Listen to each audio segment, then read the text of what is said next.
yan mga kasama, sa halip na magiging masaya sila, ang sigaw ng mga papasok ko dito Duterte. At eto na nga mga kababayan, Master Judea nagbabalik na naman. At syempre dahil hindi tayo nakapag-upload ng video ngayong araw, gagawa tayo habang tayo ay nasa biyahe, no? At syempre sa video na ito pag-uusapan natin ang pagkakapahiya kay Bongbong Marcos dyan sa Mindanao.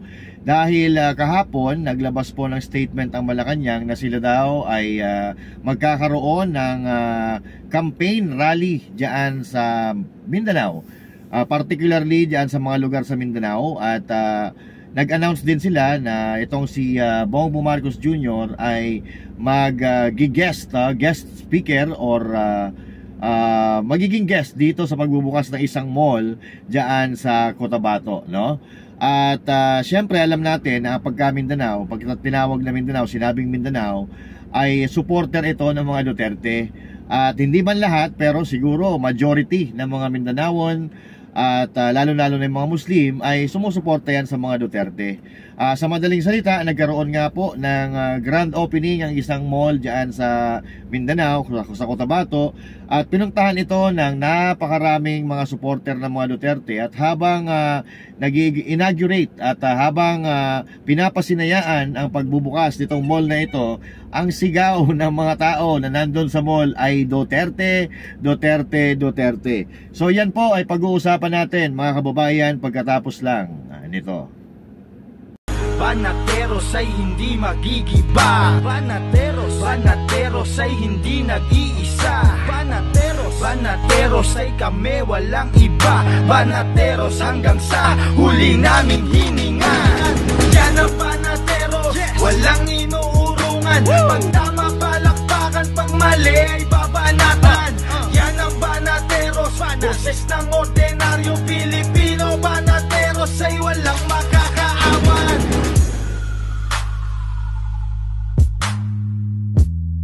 At syempre mga kababayan, nakita naman natin noong March 28 kung papaano ipinag-celebrate ang birthday ni Pangulong Duterte, ano?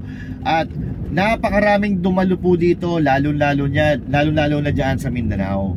Syempre, ano po yan baluarte po yan ng mga Duterte, no?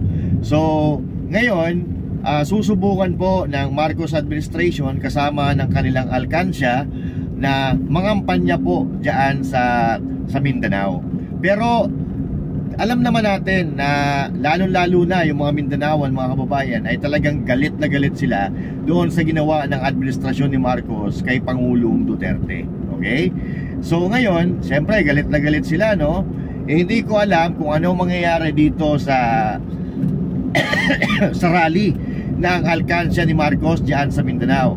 Baka mamaya batuhin sila ng mga hinog na kamatis dyan. At eto mga kababayan, at hindi pa man nagsisimula ang kanilang pangangampanya ng alkansya dyan sa Mindanao, ay talaga namang sinasalubong na sila ng protesta nitong mga taga-suporta ni Pangulong Duterte. So ito ang ilan sa tagpo mga kababayan nung nangyaring grand opening ng isang mall dyan sa Cotabato. Panoorin po natin.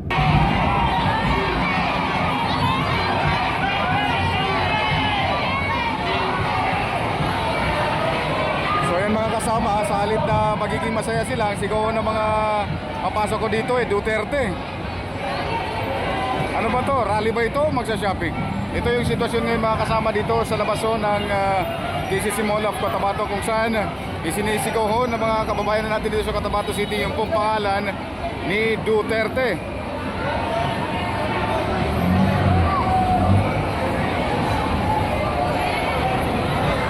Ayun na mga kababayan, na talaga namang natatawa na lang ako kasi dito kitang-kita mo kung gaano talaga sila kabanas, gaano sila kabwisit kay Marcos Jr., no? Dahil doon sa ginawa nila kay Pangulong Duterte.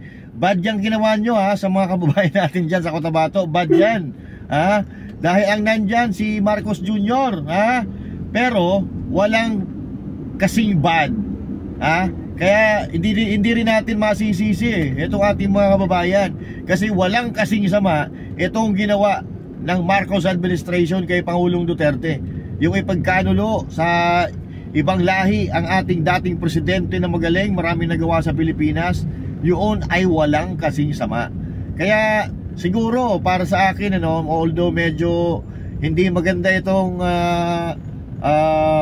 tawag dito, event na ito, I mean, hindi magandang gawi. Pero katulad na sinabi ko, hindi natin masisisi ating mga babayan, buwisit sila no? Pero kung hanggat maaari, medyo kalmahan lang natin ng konti. Pero kung gusto talaga nyo, wala naman tayong magagawa.